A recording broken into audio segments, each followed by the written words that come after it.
अल्लाह ने 15 ऐसी बातें बताई हैं जो पूरे दीन का, पूरे इस्लाम का खुलासा है।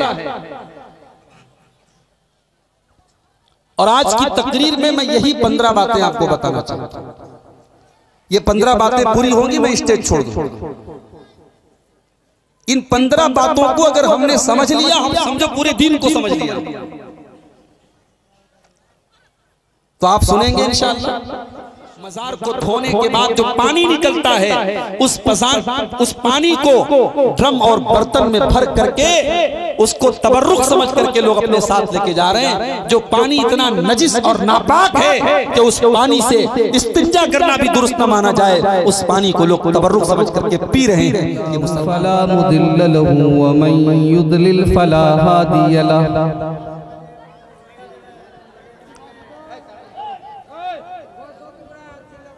वअशहदु अल्ला इलाहा इल्लल्लाहु वहदहु ला शरीका लह वअशहदु अन्ना मुहम्मदन अब्दुहु व रसूलुहु। या अय्युहल्लज़ीना आमनुत्तक़ुल्लाहा हक़्क़ तुक़ातिही व ला तमूतुन्ना इल्ला व अंतुम मुस्लिमून। या अय्युहन्नासुत्तक़ू रब्बकुमुल्लज़ी ख़लक़कुम मिन नफ़्सिन वाहिदह व ख़लक़ मिन्हा ज़ौजहा व बत्त मिन्हुमा रिजालन कसीरन व निसाअ वत्तक़ुल्लाहल्लज़ी तसाअलून बिही वल अरहाम इन्नल्लाहा काना अलैकुम रक़ीबा। या अय्युहल्लज़ीना आमनुत्तक़ुल्लाहा वक़ूलू क़ौलन सदीदा युस्लिह लकुम अअमालकुम व यग़फिर लकुम ज़ुनूबकुम व मन युतिइल्लाहा व रसूलहु फ़क़द फ़ाज़ फ़ौज़न अज़ीमा। अम्मा बअद फ़इन्न ख़ैरल हदीस किताबुल्लाह व खैरल हदी हदी मुहम्मदिन सल्लल्लाहु अलैहि वसल्लम व शर्रल उमूरि मुहदसातुहा व कुल्ल मुहदसतिन बिदअह व कुल्ल बिदअतिन ज़लालह व कुल्ल ज़लालतिन फिन्नार। अऊज़ु बिल्लाहि मिनश शैतानिर रजीम। बिस्मिल्लाहिर्रहमानिर्रहीम। वक़दा रब्बुका अल्ला तअबुदू इल्ला इय्याहु व बिल वालिदैनि इहसाना इम्मा यबलुगन्ना इंदकल किबर अहदुहुमा औ किलाहुमा फला तक़ुल लहुमा उफ़्फ़िन वला तन्हरहुमा वक़ुल लहुमा क़ौलन करीमा वक़्फ़िद लहुमा जनाहज़्ज़ुल्लि मिनर रहमह वक़ुल रब्बिरहमहुमा कमा रब्बयानी सग़ीरा। सदर मोहतरम बुजुर्गों, नौजवान साथियों, माओ और बहनों, प्यारे बच्चों, आज का ये प्रोग्राम जो मस्जिद की तामीर और तरक्की के लिए आपके इलाके में रखा गया और माशाअल्लाह बड़े अच्छे अंदाज में मौलाना हुर्मुस साहब भी चंदा कर रहे थे और आप हजरात दिल खोल करके ताउन भी कर रहे थे। जिन लोगों ने इस मस्जिद में दान दिया है, चाहे वो रकम की शक्ल में, हमारी माओ बहनों ने भी मुख्तलिफ सामान की शक्ल में ताउन किया है, कुछ लोगों ने मटेरियल दिया है, सीमेंट और वगैरह वगैरह। अल्लाह ताला सबके चंदे को, सबके दान को अल्लाह ताला कबूल करे और मजीद जिन लोगों ने अभी तक हिस्सा नहीं लिया है, अल्लाह उनको भी इस कार्य खैर में, इस नेक काम में हिस्सा लेने की तौफीक अता फरमाए। मेरे भाइयों, मुझे ये अंदाजा नहीं था कि मेरी तकरीर इतने लास्ट में शुरू हुई। मैंने ये सोचा था 10 बजे, 10:15 बजे, 10:30 बजे तक तो मेरा नंबर आ ही जाएगा। काफी लेट 11 बजे के बाद नंबर आया है मेरा। और मौसम के गड़बड़ होने के बावजूद अल्हम्दुलिल्लाह पिंडाल के नीचे हमारे मर्द हजरात भी और हमारी माएँ बहनें भी बहुत अच्छी तादाद में आई हैं। अल्लाह ताला हम सब की इस हाजिरी को भी कबूल फरमाए और कहने और सुनने से ज्यादा हम सबको अमल करने की तौफीक अता फरमाए। मेरे भाइयों, मैंने आपके सामने कुरान मजीद के 15वें पारे की 2 आयतें पढ़ी। ये सूरह बनी इसराइल की आयत नंबर 23 और 24 मैंने आपके सामने पढ़ी। कुरान का 15वां पारा सूरह बनी इसराइल आयत नंबर 23 से लेकर के 39 तक, 23 से लेकर के 39 तक, तकरीबन 17 आयतें, 23 से लेकर 39 तक 17 आयतें। इन 17 आयतों में अल्लाह ताला ने 15 बड़ी कीमती नसीहतें हमें और आपको दी। अल्लाह ने 15 ऐसी बातें बताई हैं जो पूरे दीन का, पूरे इस्लाम का खुलासा है। और आज की तकरीर में मैं यही 15 बातें आपको बताना चाहता हूं। ये 15 बातें पूरी होंगी, मैं स्टेज छोड़ दूं। इन 15 बातों को अगर हमने समझ लिया, हम समझो पूरे दीन को समझ लिया, तो आप सुनेंगे इंशाअल्लाह। ये अल्लाह की नसीहत है। अल्लाह ने 15 नसीहत की है हमें और आपको। नसीहत बुझते पारे ना बुझते पारे, नसीहत मतलब वाज, काम की बात, कीमती बात, अनमोल बात। अल्लाह ने 15 अनमोल बातें बताई। तो चलिए शुरू करते हैं। कुरान का 15वां पारा सूरह बनी इसराइल आयत नंबर 23। वक़ज़ा रब्बुका अल्ला ताबुदू इल्ला इय्याहु व बिल वालिदैनि इहसाना। तुम्हारे परवरदिगार ने ये हुक्म दिया है, ये आदेश दिया है, ये ऑर्डर दिया है कि तुम सिर्फ और सिर्फ उसी की इबादत करो, उसी की उपासना करो। ये पहला हुक्म है। इबादत अगर करो तो सिर्फ अल्लाह की करो। अब आप पूछेंगे इबादत क्या है? तो इबादत का मतलब हर वो काम जिससे अल्लाह ताला राजी और खुश हो जाए। नमाज भी इबादत है, रोजा भी इबादत है, ज़कात भी इबादत है, सर झुकाना भी इबादत है, हाथ फैलाना भी इबादत है, मदद के लिए पुकारना भी इबादत है, कसम खाना भी इबादत है, भरोसा करना भी इबादत है। ये सारे के सारे काम अल्लाह के लिए करना है। वक़ज़ा रब्बुका अल्ला ताबुदू इल्ला इय्याह। तुम्हारे रब का ये आदेश है, उसका हुक्म है कि तुम इबादत करो तो सिर्फ और सिर्फ अल्लाह की करो। उसके साथ तुम किसी को शरीक न करो, किसी और की तुम कसम न खाओ, किसी और के ऊपर तुम भरोसा मत करो, किसी और के आगे सर न झुकाओ। इसीलिए मेरे प्यारे भाइयों, 5 टाइम की नमाज में जब भी अल्लाह के सामने खड़े होते हैं, बार बार इस बात का इकरार करते हैं, इय्याका नअबुदु व इय्याका नस्तईन। ऐ अल्लाह, हम तेरी ही इबादत करते हैं और तुझ ही से मदद मांगते हैं। इबादत होगी तो अल्लाह की। अब आप कहेंगे मौलवी साहब, आपको हमको ये बताने की जरूरत नहीं, हम सब अहले हदीस लोग हैं, हम कब्र पे नहीं जाते, हम मजार पे नहीं जाते। बड़ी अच्छी बात है, मगर आपके कलिया चक में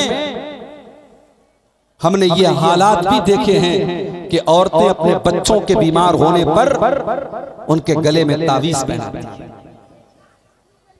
हमने ये भी देखा है बच्चे बीमार हो गए, नजर लग गई, अब नजर को दूर करने के लिए गलत तरीका, मुशरिकाना तरीका अपनाया जाता है, गले में धागा पहनाया जाता है। अगर शौहर बीवी से मोहब्बत नहीं करता तो बीवी किसी बाबा के पास जाती है और बाबा से धागा लेकर के बांधती है या शौहर को बांधती है। क्या ये शिर्क नहीं है मेरे भाई? अल्लाह के नबी फरमाते हैं इन्नर रुका वत्तमाइम वत्तिवलत शिर्कुन, हराम चीजों को पढ़ करके दम करना, जादू मंत्र को पढ़ करके दम करना और गले में तावीज लटकाना और मियां बीवी के बीच में मोहब्बत पैदा करने के लिए कोई धागा पहनना, ये तमाम की तमाम चीजें शिर्क हैं। ये शिर्क है और शिर्क इतना बड़ा गुनाह है कि अल्लाह ने कुरान में ऐलान कर दिया हम सारे गुनाहों को माफ कर देंगे मगर शिर्क को माफ नहीं करेंगे। इन्नल्लाह ला यगफिरु अन युशरक बिही व यगफिरु मा दून ज़ालिका लिमन यशा, अल्लाह ताला सारे पापों को तो माफ कर देगा मगर शिर्क को माफ नहीं करेगा। तो पहला हुक्म अल्लाह ताला यही दे रहा है व क़ज़ा रब्बुका अल्ला ताबुदू इल्ला इय्या, कि तुम इबादत करो तो सिर्फ और सिर्फ अल्लाह की करो, तुम अल्लाह के साथ किसी को शरीक न करो। आज हालात ये हैं, कितने मुसलमान ऐसे, अभी बनारस से एक प्रोग्राम के अंदर मैं जा रहा था अकबरपुर में, बनारस से 150 किलोमीटर दूर एक जगह है अकबरपुर, मैं वहां जा रहा हूं। अकबरपुर में एक बहुत बड़ी मजार है, बहुत बड़ा कब्र है, किसका? एक बहुत बड़े बाबा हैं, उनका नाम है हजरत मखदूम अशरफ साहब का मजार है। अल्लाह की कसम ट्रेन में मुसलमान औरतों और मर्दों को मैंने इतनी मोहब्बत और अकीदत के साथ उस मजार के लिए सफर करते हुए देखा, ऐसा लग रहा है ये हज करने के लिए जा रहे हैं, ये उम्रा करने के लिए जा रहे हैं।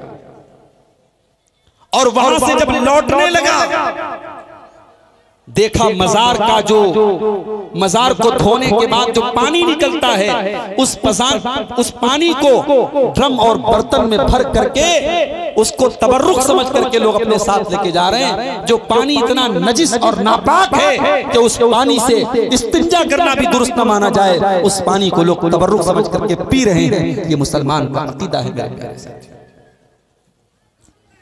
दुनिया का सबसे बड़ा पाप अगर कोई है तो शिर्क। अल्लाह ताला शिर्क को माफ नहीं करेगा। अल्लाह ने हमारी पेशानी को हमारी बॉडी में सबसे ऊंचाई पर रखा है। ये बॉडी का सबसे टॉप का हिस्सा है ये पेशानी, ये माथा। ये माथा अगर झुकना चाहिए तो अल्लाह की बारगाह में झुकना चाहिए। इसीलिए फरमाया इन्नहु मन युशरिक बिल्लाहि फक़द हर्रमल्लाहु अलैहिल जन्ना, जो अल्लाह के साथ शिर्क करेगा अल्लाह ने उसके लिए जन्नत को हराम कर दिया है। वो जन्नत में नहीं जा सकता जो शिर्क करके दुनिया से जाएगा। इतना बड़ा गुनाह है ये शिर्क करना। अल्लाह ताला अपने नबी से कहता है कि ऐ मेरे नबी इन अशरकत लयहबतन्न अमलुका वलतकूनन्न मिनल खासिरीन। ऐ नबी अगर आपने भी शिर्क कर दिया तो आपके सारे के सारे अमाल बर्बाद हो जाएंगे, सारी नेकियां बर्बाद हो जाएंगी। जाहिर है अल्लाह के नबी शिर्क नहीं कर सकते, मगर अल्लाह ताला ने अपने नबी की उम्मत को समझाने के लिए अंदाज अपनाया है कि ऐ नबी अगर आप भी शिर्क कर देंगे तो आपके सारे अमल सारी नेकियां बर्बाद हो जाएंगी। तो अपने आप को हम और आप शिर्क से बचाएं। कभी कभी हम लोग बच्चों की कसम खा लेते हैं। मियां बीवी में झगड़ा हुआ, बीवी कहती मैं बच्चे की कसम खाती, या शौहर को कोई बात आ गई उसने बीवी के सर पे हाथ रख के कहा मैं तेरे सर की कसम खाता हूं। हराम है ये सारी चीजें, शिर्क है। अल्लाह के अलावा किसी और की कसम आप नहीं खा सकते। तो पहला काम क्या करना है? शिर्क नहीं करना है। ये बुनियाद है। समाज की और सोसाइटी की इस्लाह नहीं हो सकती जब तक हम और आप शिर्क से नहीं बचेंगे। एक चीज हो गई। नंबर 2, उसके बाद फरमाया रब्बुकुम आलमु बिमा फी नुफूसिकुम। मेरे बंदो अपने आप को बहुत पारसा न बनो, अपने आप को बहुत नेक मत जाहिर करो। तुम्हारे दिल के अंदर क्या है अल्लाह को खूब पता है। इन तकूनू सालिहीना फ इन्नहु काना लिल अव्वाबीन गफूरा। अगर तुम नेक हो, अगर तुम सच्चे हो तो अल्लाह ताला तो अपने नेक बंदों को माफ करने वाला है। अगर तुम्हारा दिल सही है तो अल्लाह को खूब पता है। तुम अपनी पारसाई का ऐलान न करो, अपने नेक होने का तुम ऐलान न करो। उसके बाद तीसरा हुक्म, बड़े गौर से सुनिएगा, 15 बातें आपके सामने बयान करूंगा। पहला हुक्म शिर्क मत करना, दूसरा हुक्म माँ बाप के साथ अच्छा सलूक करना। अब तीसरा हुक्म सुन लीजिए, व आतिज़ल कुर्बा हक़्क़हू वल मिस्कीन, और अपने रिश्तेदार को उसका हक दो, और गरीब इंसान को उसका हक दो, और मुसाफिर को उसका हक दो। हमारा कोई रिश्तेदार है, गरीब है, जरूरतमंद है, हम मस्जिद में तो 10,000 रुपया दे रहे हैं, हम मदरसे में 50,000 दे रहे हैं। हमारा रिश्तेदार है, गरीब है, उसके घर में चूल्हा नहीं जल रहा है, उसके बच्चे भूखे हैं, और हम ज़कात की रकम उसको नहीं दे रहे हैं। ये बहुत बड़ा जुल्म है मेरे। आपकी ज़कात का, आपके दान का, आपके सदका खैरात का सबसे पहला हकदार अगर आपके खानदान और रिश्तेदार में अगर कोई है तो वो है। सबसे पहले अपने रिश्तेदारों को तलाश करो, अपने खानदान वालों को तलाश करो। अगर कोई मदद का हकदार है तो पहले उसकी मदद करो। व आतिज़ल कुर्बा हक़्क़हू, अल्लाह फरमाता है रिश्तेदार को उसका हक दो। आज तो हमारी नौजवान नस्ल को पता ही नहीं है उसके खानदान के कौन कौन लोग। आज तो जमाना इतनी तरक्की कर गया, इंसान को ये मालूम ही नहीं है कि मेरा खानदान कहां कहां है, मेरे घर के लोग कहां कहां हैं। वो तो अपनी महदूद और सीमित दुनिया में सिमट करके रह गए। इसीलिए अल्लाह के नबी फरमाते हैं, तअल्लमू मिन अंसाबिकुम मा तसिलून बिही अरहामकुम, अपने रिश्तेदारों को पहचानने की कोशिश करो ताकि तुम उनके साथ रिश्ता जोड़ सको, उनके सुख दुख में काम आ सको। याद रखो कि जब तुम अपने रिश्तेदारों से रिश्ता जोड़ते हो, फ़इन्नहा महब्बतुन फिल अहली व मनसातुन फिल असरी, उससे खानदान में मोहब्बत पैदा होती है और माल में बरकत पैदा होती है। रिश्तेदारों के ऊपर खर्च करने से माल कम नहीं होता है। अपने रिश्तेदारों के ऊपर खर्च कीजिए, अपने सुख और दुख में उनको शामिल कीजिए। ये कुरान का हुक्म है। आज तो हमने रिश्ते तोड़ के बैठे हैं। हमारा भाई भाई से आज नाराज है। कितनी जगहों पर तो बाप बेटे से बात नहीं कर रहा है। कितने खानदान में रिश्ते आज हम तोड़ करके बैठे। और इतना ही नहीं, मरने के पहले हम वसीयत करके जाते हैं अपने बच्चों को कि फलां से तुम रिश्ता मत रखना, मैंने सारी जिंदगी रिश्ता तोड़ के रखा है, तू भी रिश्ता तोड़ के रखना। हम अपने बच्चों को वसीयत करके जाते हैं, मना करके जाते हैं। ये हालात। ओ लोगों, रिश्ता तोड़ने वाले मत बनो, रिश्ता जोड़ने वाले बनो। अल्लाह के नबी फरमाते हैं, ला यदखुलुल जन्नता कातिउन, रिश्ता तोड़ने वाला जन्नत में नहीं जाएगा। अल्लाह के नबी सल्लल्लाहु अलैहि वसल्लम फरमाते हैं, ला यहिल्लु लिमुस्लिमिन अन याजुरा अखाहु फौका सलास, 3 दिन से ज्यादा किसी रिश्तेदार से ताल्लुक तोड़ लेना, कते ताल्लुक ही कर लेना जायज नहीं है। 3 दिन मैक्सिमम, अधिकतम 3 दिन तक आप किसी से बातचीत बंद कर सकते हैं, उससे ज्यादा बातचीत बंद करना हराम है। लोग बहनों से बात नहीं करते, बाप बेटे से बात नहीं करता, भाई भाई से बात नहीं करता। जरा सी कोई बात हो गई, सास बहू से बात नहीं करती, बहू सास से बात नहीं करती। ये नबी की हदीस हमेशा याद रखो। अगर आप अहले हदीस हैं, कुरान और हदीस पर चलने वाले हैं, तो ये हदीस आपको याद रहनी चाहिए कि किसी मुसलमान के लिए जायज नहीं है कि वो 3 दिन से ज्यादा किसी से ताल्लुक तोड़। तो ये तीसरा हुक्म, शिर्क मत करो, माँ बाप के साथ भलाई करो। और तीसरा हुक्म क्या है? अपने रिश्तेदारों को, गरीबों को और मुसाफिरों को उनका हक दो। उसके बाद चौथा हुक्म, वला तुबज़िर तबज़ीरा, और फजूल खर्ची न करो, नाजायज पैसा खर्च न करो। इन्नल मुबज़्ज़िरीन कानू इख्वान शयातीन, बेशक फजूल खर्ची करने वाले शैतान के भाई हैं। आज आप शादी ब्याह को देख, कलकत्ता के मटियापुर में शादी हुई, मुसलमान ने शादी की, अपनी बेटी को 2 किलो उसने सोना दिया, क्या फजूल खर्ची नहीं? एक जगह शादी हुई, बारात में जितने लोग जा रहे हैं, पहली बात तो ये बारात ही सही नहीं है, नबी के दौर में कभी बारात नहीं गई, और यहां बारात जा रही है 100 लोगों से, 150 लोगों से, 200 लोगों से, और हर बाराती के लिए लड़के वालों ने बाकायदा बेहतरीन ड्रेस का इंतजाम किया ताकि जितने बाराती जाएं सब एक कपड़े में।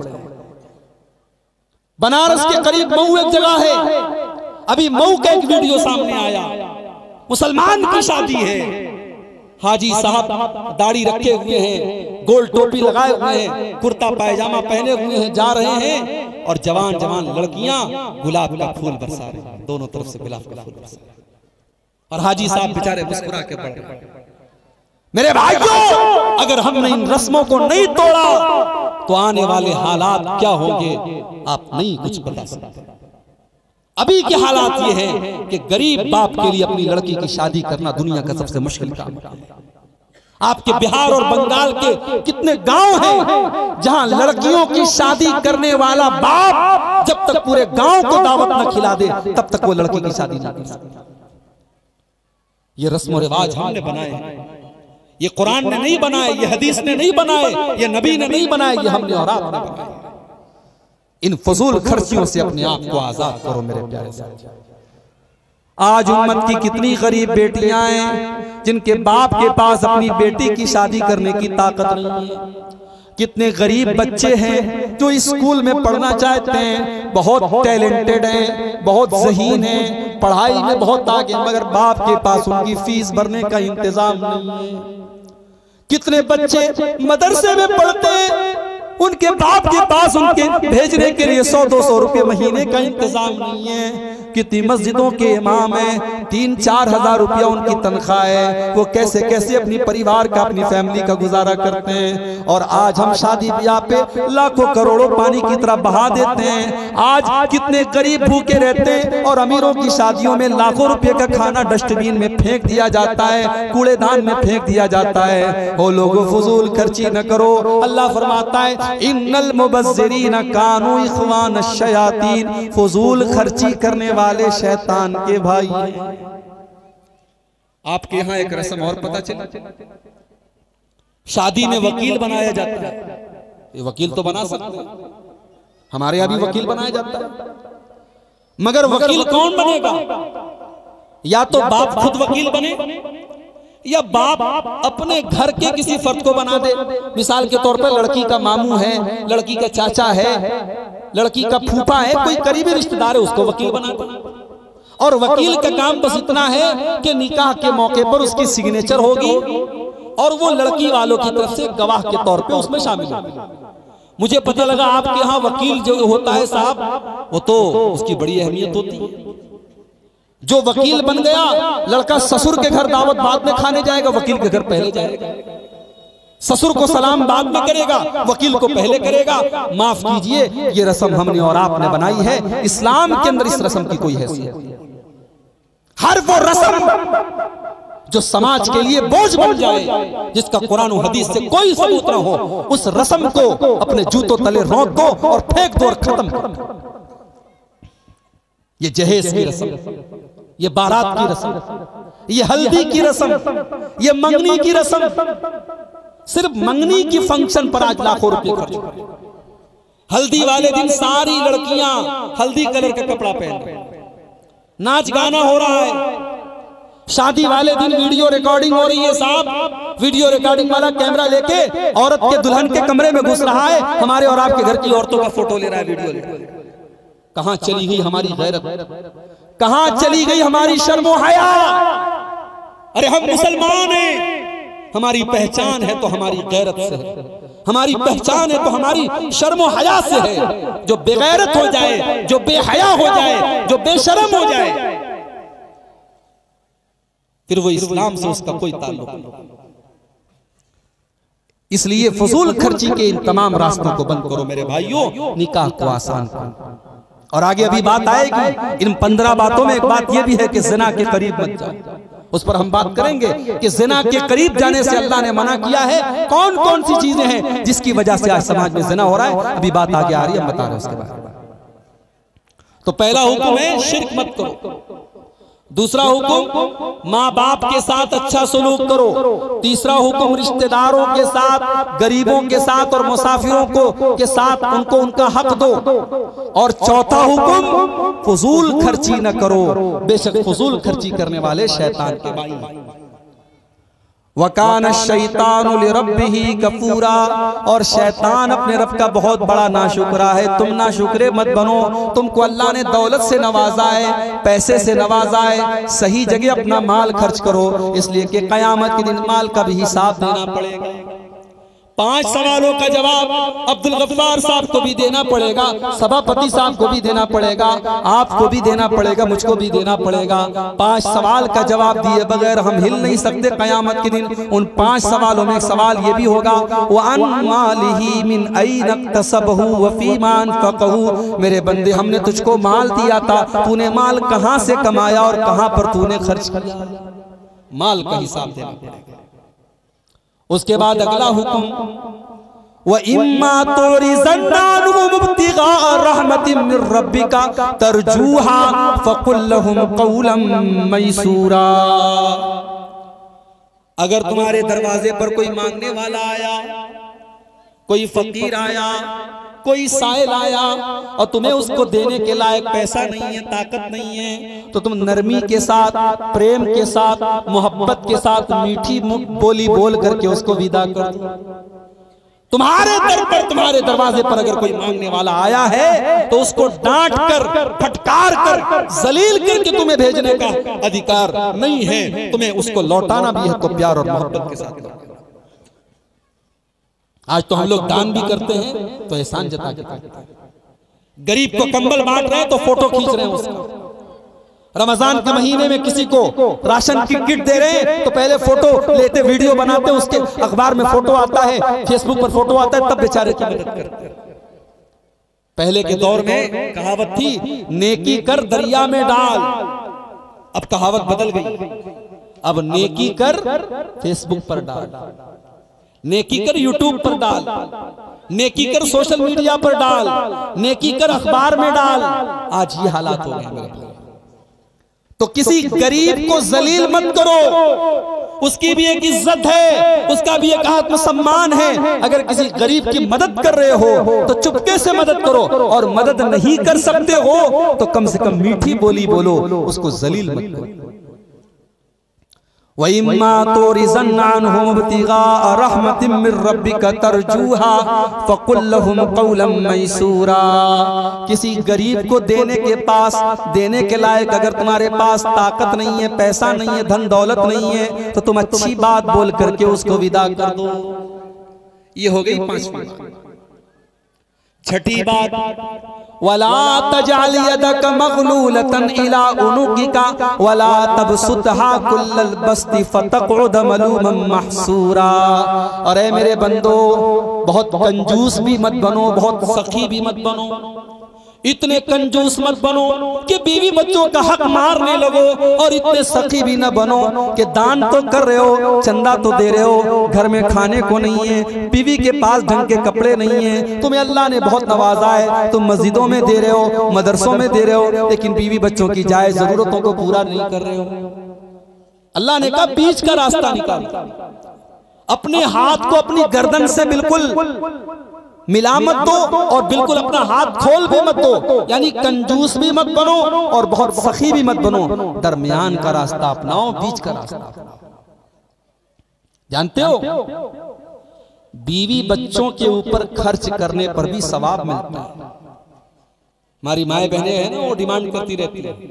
एक मौली साहब के पास एक आदमी आया, जब बोला मौली साहब मेरी बीवी कह रही है कि सास ससुर की सेवा करना इस्लाम में कहीं नहीं लिखा है, कुरान में कहीं पर भी नहीं लिखा है कि सास की सेवा करो, ससुर की सेवा करो। अगर कहीं लिखा है दिखा दीजिए, मैं सास की भी खिदमत करूंगी, ससुर की भी करूंगी, और जब नहीं लिखा है तो मैं नहीं करूंगा।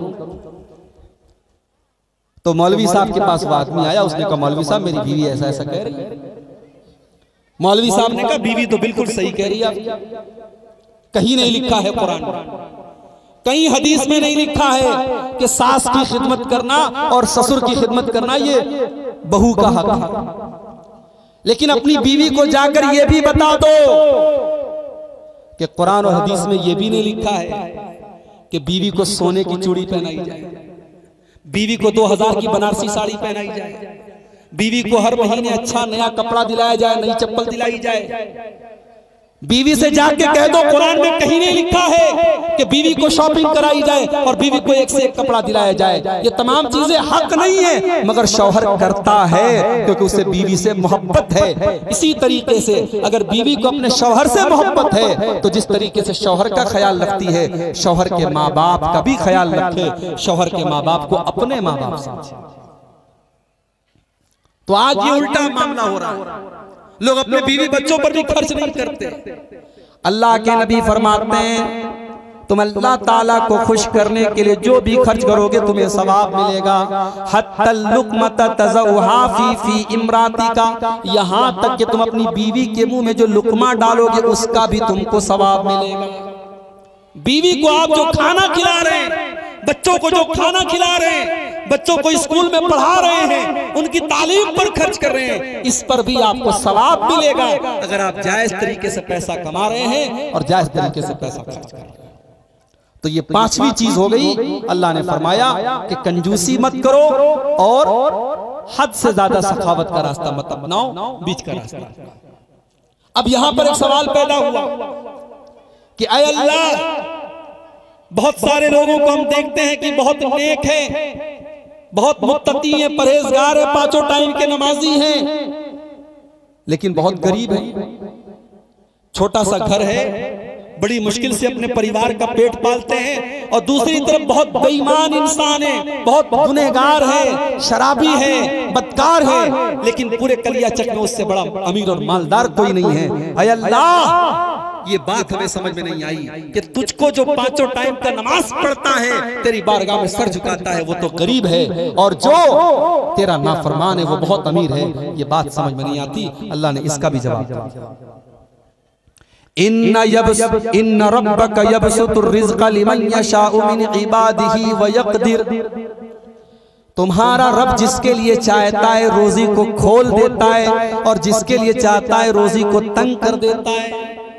जिसको चाहता है करोड़पति बना देता है, जिसको चाहता है गरीब बना देता है। इन्नहु कान बिइबादिही खबीरम बसीरा, अल्लाह को खूब पता है किसको दौलत देनी चाहिए, किसको नहीं देनी चाहिए। दौलत देने का मतलब ये नहीं है कि अल्लाह उससे खुश हो गया, और किसी को दौलत नहीं दी इसका ये मतलब नहीं कि अल्लाह उससे नाराज है। दौलत की तकसीम तो अल्लाह अपनी हिकमत के साथ करता है, किसी को अमीर बनाया, किसी को गरीब बनाया, किसी को महल में रखा, किसी को झोपड़ी में रखा। इसका यह मतलब नहीं कि अमीर से अल्लाह खुश हो गया और गरीब से नाराज हो गया।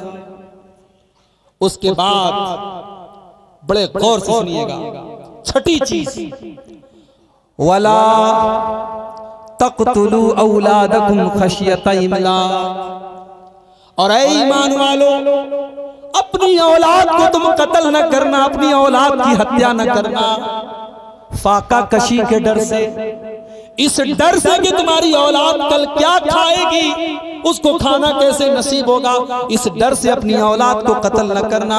इन कत्लहुम नहनु नर्ज़ुकुहुम व इय्याकुम, तुम्हारी औलाद को भी रोजी हम देते हैं और तुमको भी रोजी हम देते हैं। इन कत्लहुम कान खितान कबीरा, औलाद को कत्ल करना बहुत बड़ा गुनाह है। अल्लाह के नबी जब दुनिया में आए तो अरब के अंदर कुछ कबीले ऐसे भी थे जहां लड़कियों को पैदा होने के बाद मार डाला जाता था, लड़कियों को, औरतों को पैदा होने के बाद जमीन में गाड़ दिया जाता था, और यही डर सताता था लोगों को कि ये लड़की कल बड़ी होगी, इसकी शादी करनी पड़ेगी, इस पर पैसा खर्च करना पड़ेगा, लड़का होगा तो कमा के लाएगा, लड़की के ऊपर तो खर्च करना पड़ेगा। यही सोच थी, वो लड़कियों को पैदा होने के बाद जमीन में गाड़ देते थे। 1400 साल गुजर गए, इंसान आज बहुत तरक्की कर गया, चांद पर पहुंच गया, रॉकेटों की सैर करने लगा, जमाना बहुत तरक्की कर गया, मगर लड़कियों के मुतालिक जो सोच थी वो आज भी नहीं बदली। 1400 साल पहले भी लड़कियों को कत्ल कर दिया जाता था और आज भी लड़कियों को कत्ल कर दिया जाता है। मेरे प्यारे भाइयों, 1400 साल पहले पैदा होने के बाद मारा जाता था और आज पैदा होने भी नहीं दिया जाता। माँ के पेट में बच्चा होता है और अल्ट्रासाउंड करा करके ये चेक कर लिया जाता है। अगर माँ के पेट में लड़की है तो माँ के पेट में उसको खत्म कर दिया जाता है, उसका एबॉर्शन कर दिया जाता है, उसको नष्ट कर दिया जाता है, उसको एबॉर्शन के जरिए उसके बदन के टुकड़े टुकड़े कर दिए जाते हैं। आप जाकर के YouTube के ऊपर वीडियो देख लीजिए मेरे भाइयों, जब एबॉर्शन होता है उस मासूम बच्चे को कैसे माँ के पेट में उसकी बोटी बोटी काटी जाती है, कैसे उसके टुकड़े टुकड़े किए जाते हैं। अरे उस मासूम का क्या कसूर है, उसको दुनिया में आने के पहले ही तुमने मार दिया। औलाद का कत्ल आज भी हो रहा है। आज भी अस्पतालों के बाहर डस्टबिन में और कूड़ेदान में आपको मासूम बच्चियों की लाश मिल जाएगी। पैदा होने के बाद उनको डस्टबिन में डाल दिया गया और फेंक दिया गया। आज की इस मॉडर्न दुनिया में, इस पढ़ी लिखी दुनिया में, इस सिविल दुनिया में, इस तहजीब याफ्ता दुनिया में ये हो रहा है। वला तक़्तुलू औलादकुम खशियत इमलाक, पेट के डर से अपनी औलाद को कत्ल न करो। तुमको भी रोजी हम देते हैं, तुम्हारी औलाद को भी रोजी हम देते हैं। तुम ये मत समझो कि अपने बच्चों को तुम खिलाते हो। नहीं नहीं, 2013 में मेरी शादी हुई और 2014 में मेरी पहली बेटी सुंदुस हुई। मैं अपना वाक़या आपको बता रहा हूं, सच्चा वाक़या। 2013 में जब मेरी शादी हुई, मैंने महसूस किया कि मेरी जो आमदनी है, मेरी जो रोजी रोटी है, शादी के बाद अल्लाह ताला ने उसमें और बरकत दी। जब मेरी शादी हुई, मेरी बीवी की तकदीर भी मेरे साथ जुड़ गई। अल्लाह ने मेरी बीवी के हिस्से की रोजी भी मुझको। और 2014 में जब मेरी पहली बच्ची होती है, मैंने महसूस किया कि मेरी रोजी में और बरकत हुई, इसलिए कि अब एक बेटी की तकदीर भी मेरे साथ हुई। और 2018 में जब दूसरी बच्ची मुझे होती है, मैंने अपनी रोजी रोटी में और बरकत महसूस की, इसलिए कि अब मेरे साथ मेरी बीवी के साथ साथ 2-2 बच्चों की तकदीर भी मेरे साथ जुड़ गई है। मेरे प्यारे साथियों, आप कभी ये ना समझिए कि आपके बच्चे को आप खिला रहे हैं। नहीं नहीं, आपका बच्चा जब आता है अपने हिस्से की वो रोजी लेकर के आता है, उसके हिस्से की रोजी भी अल्लाह ताला आपको अता करेंगे। शर्त यह है कि आप हलाल तरीके से मेहनत करते रहिए। अल्लाह ने फरमाया नानु नर्ज़ुकुहुम व इय्याकुम, तुम्हारी औलाद को भी हम रोजी देते हैं और तुमको भी हम रोजी देते हैं, इसलिए अपनी औलाद को कत्ल न करना। कलकत्ता चले जाओ, कितने गैर मुस्लिम आपको मिलेंगे। वो रिक्शा चला रहे हैं, वो ऑटो चला रहे हैं, वो टोटो चला रहे हैं, बहुत गरीब इंसान है मगर अपनी बेटी को तालीम दिला रहे हैं, अपने बेटों को पढ़ा रहे हैं। और आप कलियाचक में चले जाओ, मालदा में चले जाओ, लड़का जवान हुआ, लड़का बड़ा हुआ और अभी तो 12 साल का 13 साल का हुआ, उसकी स्कूल की तालीम छुड़ा दी गई, उसकी पढ़ाई को रोक दिया गया और बच्चे को काम पे लगा दिया गया।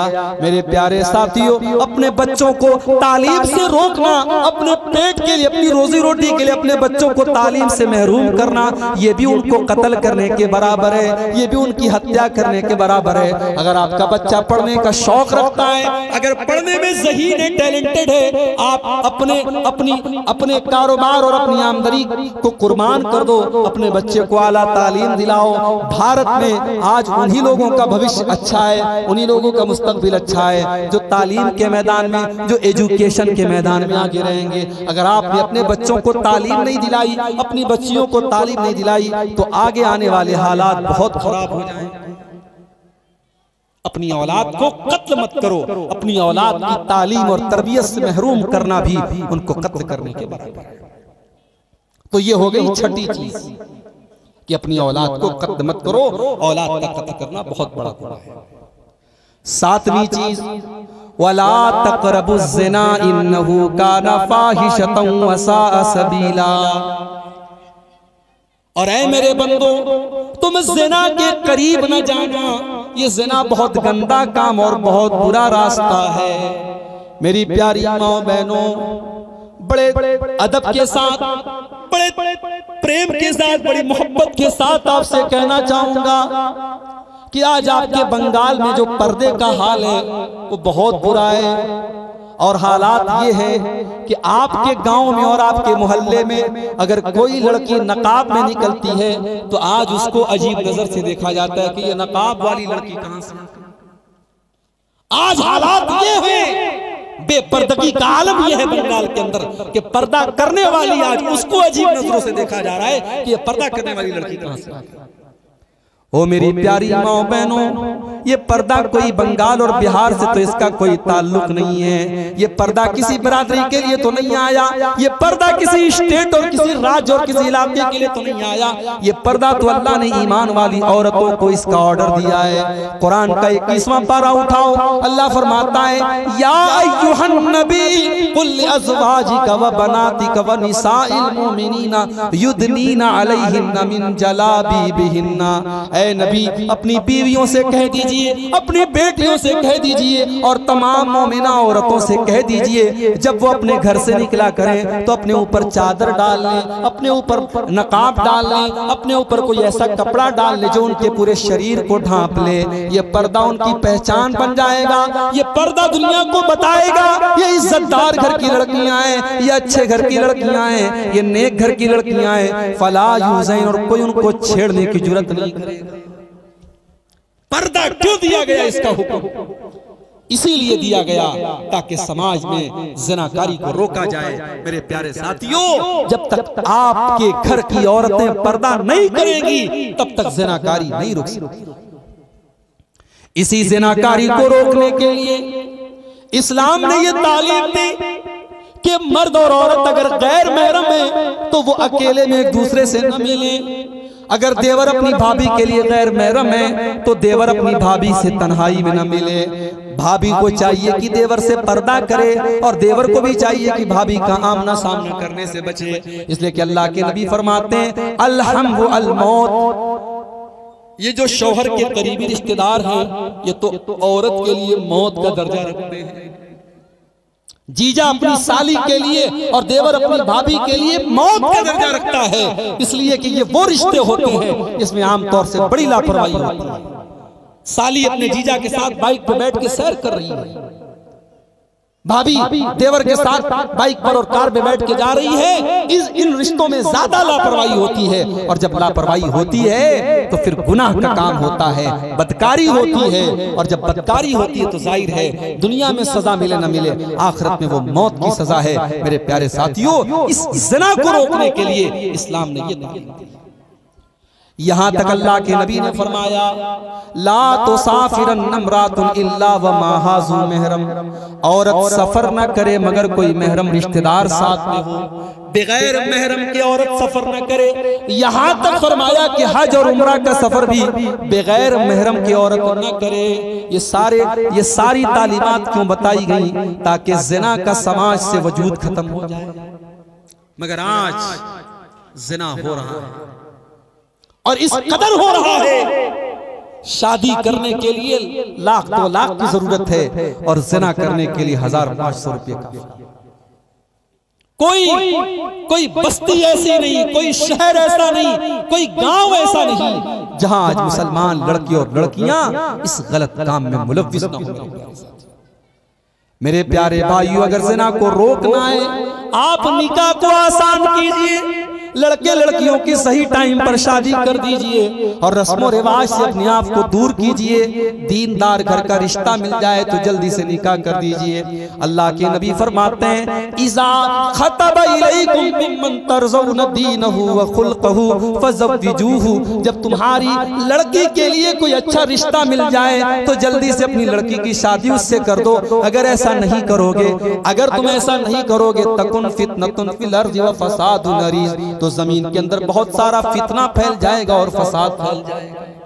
और फसाद इस कदर फैल चुका है कि आज रोजाना इस तरीके की खबरें आ रही हैं कि मुसलमान लड़कियां आज गैर मुस्लिमों के साथ भाग रही हैं, फरार हो रही हैं, उनके साथ इश्क और मोहब्बत का चक्कर चलता है, उसके बाद उससे शादी करती हैं और इस्लाम को छोड़ करके गैर मुस्लिम के मजहब में दाखिल हो जाती हैं। और ये खबर किसी एक जगह से नहीं आ रही है, कलकत्ता से भी आ रही है, मालदा से भी आ रही है, बनारस से भी आ रही है, दिल्ली और मुंबई से भी आ रही है। पूरे भारत में इस तरीके की प्लानिंग की जा रही है। मेरे प्यारे साथियों, बचा लो अपनी कौम की बेटियों को, बचा लो अपनी बच्चियों को। बड़ी प्लानिंग के साथ जाल को बुना गया है और बड़ी गहरी साजिश रची गई है। अपनी लड़कियों को बचा लो, उनको बताओ पर्दा क्या चीज होती है, उनको बचाओ, बताओ कि इज्जत व आबरू क्या चीज होती है। और हमने और आपने तो बड़ा गजब ये किया है, बड़ा गजब ये किया है कि आज मस्जिद में जुमा की नमाज होती है, औरतों के लिए मस्जिद में इंतजाम नहीं होता। आप क्या है कि नहीं इंतजाम?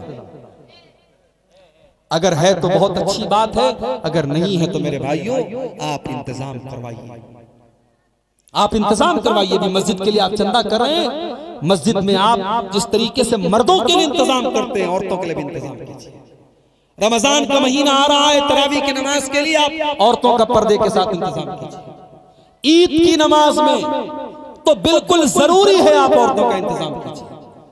आज अफसोस की बात है, बंगाल और झारखंड के बहुत सारे इलाकों में अहले हदीस मस्जिदों में औरतों के लिए इंतजाम नहीं है। हमारी औरतों को दीन की बात कौन बताएगा? जलसे तो साल में एक बार होते हैं और जलसों में आधी बातें लोग सुनते हैं, आधी बात हवा में उड़ा देते हैं। जुमा का आधा घंटे का खुतबा होता है, इमाम साहब बड़ी तैयारी और मेहनत करके दीन की बातें बताते हैं। वो बातें हम और आप जिस तरीके से सुनते हैं, हमारे घर की ये बहू बेटियां, हमारी माएँ बहनें, इनका भी सुनना बहुत जरूरी है मेरे भाइयों। और अपनी बच्चियों को सिर्फ कुरान मत पढ़ाओ, सिर्फ मौलवी साहब और हाफिज जी को बुलाकर कुरान पढ़ा लेने से काम नहीं चलेगा। उनको दीन की मोटी मोटी बातें भी बताना जरूरी है। इस पर अभी से मेहनत शुरू कर दो, वरना आने वाले दिनों में बहुत पछताना पड़ेगा। अल्लाह ने फरमाया वला तक़रबुज़ ज़िना, तुम जिना के करीब भी न जाना, इन्नहु कान फ़ाहिशतन व साअ सबीला, ये जिना बहुत ही गंदा रास्ता है, बहुत ही बुरा रास्ता है। उसके बाद फरमाया वला तक़्तुलुन नफ़्सल्लती हर्रमल्लाहु इल्ला बिल हक़्क़ि, और तुम किसी निर्दोष की हत्या न करना, किसी बेकसूर को कत्ल न करना। ओ मीडिया वालों, तुमने इस्लाम को आतंकवाद से जोड़ने के तो बहुत सारे तुमने रास्ते निकाले, कभी कुरान की आयतों का मतलब भी तो पब्लिक के सामने बताओ। इस्लाम अगर आतंकवाद का मजहब होता, इस्लाम अगर दहशतगर्दी की तालीम देता, तो कुरान की आयतों का क्या मतलब है? अल्लाह कह रहा है वला तक़्तुलुन नफ़्सल्लती हर्रमल्लाहु इल्ला बिल हक़्क़ि, जिसको कत्ल करने का आदेश अल्लाह ताला ने नहीं दिया है। किसी निर्दोष, किसी बेकसूर की हत्या करने की इजाजत नहीं है। और अगर किसी ने किसी को कत्ल किया है, आज तो जरा जरा सी बात पे कत्ल हो जाता है। अखबार में खबर आती है 1000 रुपये के लिए, 2000 रुपये के लिए, औरत के सोने के लॉकेट के लिए उसका हत्या उसकी कर दिया, उसका कत्ल कर दिया जाता है। इस्लाम का कानून कितना कठोर है इस मामले में। अगर किसी ने किसी को कत्ल कर दिया है तो कातिल को बदले में कत्ल किया जाएगा। इस्लाम में जान के बदले जान है, कत्ल के बदले कत्ल है। अगर आपने किसी को कत्ल किया है तो मकतूल के बदले कातिल को कत्ल किया जाएगा। वमन कुतिल मज़लूमन फ़क़द जअलना लिवलिय्यिही सुल्तानन फ़ला युसरिफ़ फ़िल क़त्ल इन्नहु कान मंसूरा। और जिसको मजलूमाना तरीके से कत्ल किया गया हो, जिसके ऊपर जुल्म किया गया, उसको कत्ल किया गया हो, हमने उसके घर वालों को ये अथॉरिटी दी है, ये हक दिया है कि वो किसास भी ले सकते हैं। वो बदले में चाहे तो उस कातिल को कत्ल करवा सकते हैं, और अगर माफ कर दें तो दियत लेकर के, उसका मुआवजा लेकर के, जो इस्लाम ने मुआवजा तय किया है वो मुआवजा लेकर के छोड़ सकते हैं। इस्लाम में दोनों ऑप्शन हैं, कातिल को कत्ल भी किया जा सकता है, और अगर जिसको कत्ल किया गया है, जिसकी हत्या हुई, अगर उसके घर वाले तैयार हैं तो फिर उसको पैसा देकर के माफ भी किया जा सकता है। अब 2-4 बातें और रह गई हैं, जल्दी जल्दी सुन लीजिए। मुझे भी अभी सफर पे निकलना है, थका आ रहा हूँ और 12:15 के करीब हो रहे।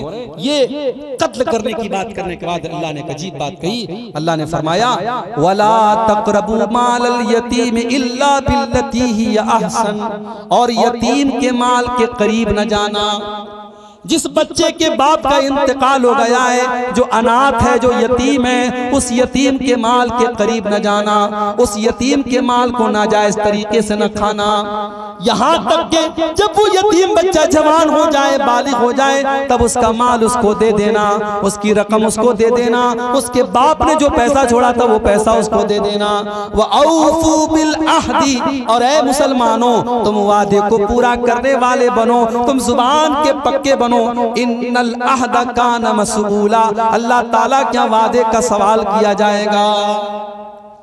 आज कारोबार की दुनिया में, अभी मटिया बुर्ज में मेरा जुमा का खुतबा था, पूरा कारोबारी इलाका है। वहां के लोग बताते हैं कि मौलवी साहब माल लेने के लिए गैर मुस्लिम आता है, ताव से पैसा फेंकता है, माल खरीदता है। मुसलमान आता है लंबी दाढ़ी लगा के, टोपी लगा के, माथे पे सजदे का निशान। हम मुतासिर हो जाते हैं, प्रभावित हो जाते हैं, माल दे देते हैं, कहता 2 महीने में पेमेंट दे दूंगा, 2 महीने के बाद मोबाइल स्विच ऑफ। का जितनी बड़ी दाढ़ी है और जितना हुलिये से दीनदार है, उतना ही बड़ा फ्रॉड करता है। और हमको तकलीफ होती है कि हमारा मुसलमान भाई ऐसा करता है। आज पूरे भारत में हमारे ऊपर ऐसे ही लात जूते नहीं पड़ रहे, हमने अपनी जुबान की वैल्यू को खो दिया है। मेरे प्यारे साथी, मुसलमान अपने वादे का पक्का होना चाहिए। वअऊफू बिल अहदी, वादे को पूरा करने वाले बनो। इन्नल अहद कान मसऊला, अल्लाह ताला क्या तुम्हारे वादे का सवाल किया जाएगा। वअऊफू बिल कैल इज़ा किल्तुम, और जब तुम कोई सामान तौल करके दो, नाप करके दो, तो पूरा पूरा नाप करके दो। वज़िनू बिल क़िस्तासिल मुस्तक़ीम, और सही तराजू पर सामान को तौल करके दो। ज़ालिका खैरुन व अहसनु तावीला, तुम सामान सही तौल करके दोगे तो इसी में तुम्हारा अंजाम अच्छा है। आज अगर तुमने 2 नंबर से पैसा कमा लिया, तुमने सट्टा करके पैसा कमा लिया, तुमने लॉटरी के जरिए पैसा कमा लिया, तुमने ऑनलाइन गेम खेल करके पैसा कमा लिया, ओ मेरे नौजवान भाइयों, तुमने जुआ खेल करके पैसा कमा भी लिया। वो पैसा बज़ाहिर तो आप उससे पैसे वाले बन जाएंगे, मगर अंजाम बुरा होने वाला है, उसका रिजल्ट बुरा होने वाला है, उसका नतीजा बुरा होने वाला है। और हलाल का आपने थोड़ा सा भी कमाया है, उसका अंजाम अच्छा होने वाला है।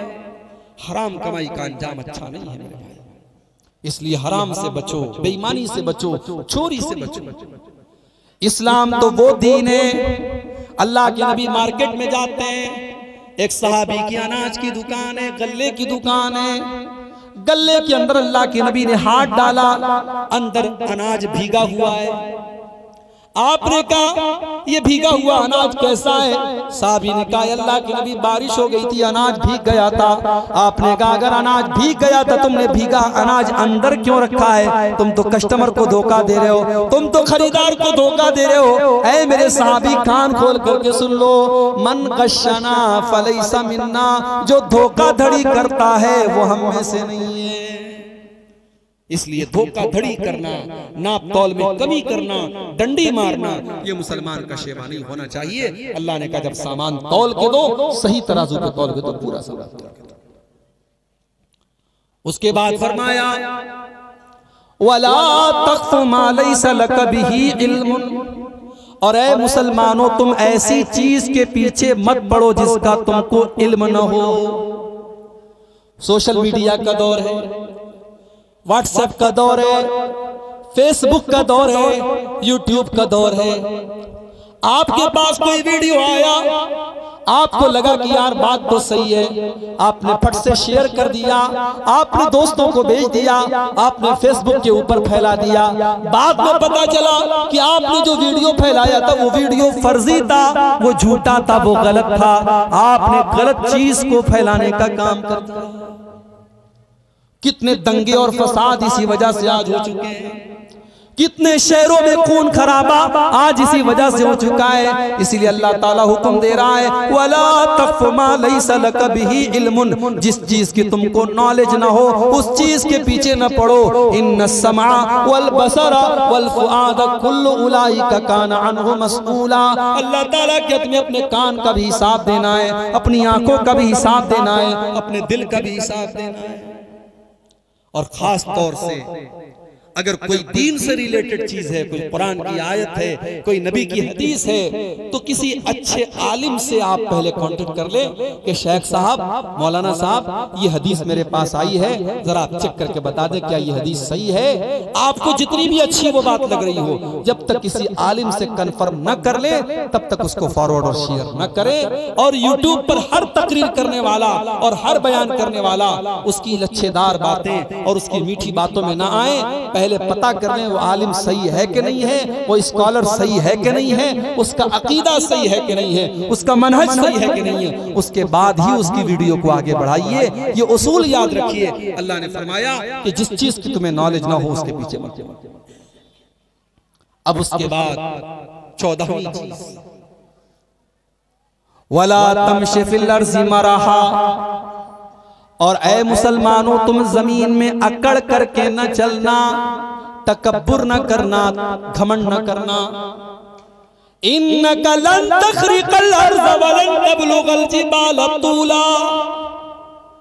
ऐ इंसान तू तकब्बुर करता है, तू घमंड करता है, न तो तू जमीन को फाड़ सकता है, न तू पहाड़ के ऊपर चढ़ सकता है। तुझे घमंड करना ज़ेब नहीं देता, तुझे तकब्बुर करना ज़ेब नहीं देता, तू तकब्बुर न कर, तू घमंड न कर।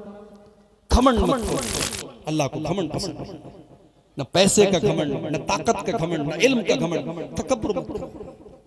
अब उसके बाद 15वीं चीज, अल्लाह ने ये 14 चीजें बयान करके फरमाया, कुल्लु ज़ालिका कान सय्युहु इंद रब्बिका मकरूहा।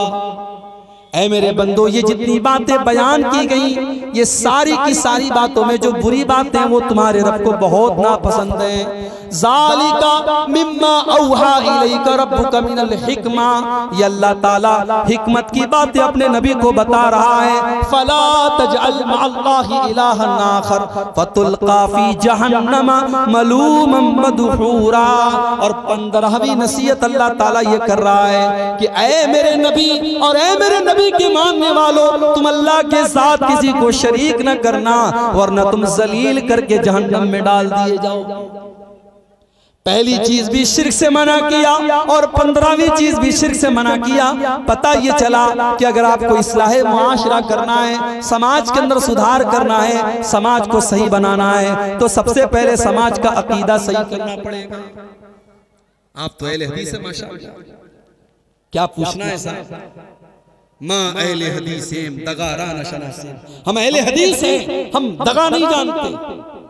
अरे कहे के अहले हदीस हैं, अहले हदीस होने के बावजूद अगर आज तक हमारी मस्जिद में जुमा के दिन 2 अज़ान हो रही है, तो फिर हमें और आपको अपने आप को अहले हदीस नहीं कहना चाहिए। जब हमारे सामने हमारे नबी का उसवा मौजूद है, हमारे नबी का नमूना मौजूद है कि नबी के दौर में 1 अज़ान होती थी, उस्मान गनी रजी अल्लाह अन्हु के दौर में 2 अज़ान हुई थी, एक खास मकसद के तहत हुई थी। आज उसकी जरूरत भी नहीं है, लाउड स्पीकर का काम है, पूरे मोहल्ले में सबको पता चल जाएगा। आज अगर 2 अज़ान हो रही है तो मेरे भाइयों, इसका मतलब कि कहीं ना कहीं कुरान और हदीस पर अमल करने के मामले में हम और आप पीछे। इसी तरीके से मुझे यहाँ के कुछ भाइयों ने बताया कि फर्ज नमाज के बाद इज्तिमाई दुआ नहीं होती है, लेकिन कुछ लोग बड़ी तकलीफ में रहते हैं, मौलवी साहब थोड़ा दुआ करा दीजिए। यकीनन आप दुआ कर सकते हैं। दुआ नमाज पढ़ने के बाद अगर आपको अल्लाह से कुछ मांगना है, आपका पर्सनल मैटर है, आपका जाती मामला है, आप अल्लाह से मांग सकते हैं दुआ, कोई मसला नहीं। मगर 2 बात याद रखिए, एक होती है इज्तिमाई दुआ। इमाम साहब ने हाथ उठाया, सब लोगों ने हाथ उठाया, इमाम साहब दुआ कर रहे हैं, बाकी सब लोग आमीन कह रहे हैं। ये जो शक्ल है फर्ज नमाज के बाद, ये शक्ल साबित नहीं है नबी से। इज्तिमाई दुआ का सबूत नहीं मिलता। अगर इज्तिमाई दुआ आप कर रहे हैं तो आप गलत काम कर रहे हैं, सुन्नत से इसका कोई सबूत नहीं मिलता। इनफरादी तौर पर अलग अलग अगर आप करना चाहें कर सकते हैं, जरूरी नहीं है। अगर आप ये समझते हैं कि साहब नमाज पढ़ा और दुआ नहीं किया, दुआ मांगना जरूरी है, ऐसा कोई मसला नहीं। आप मांगना चाहे मांग सकते हैं, इज्तिमाई नहीं मांगना है, जरूरी समझ कर नहीं मांगना है।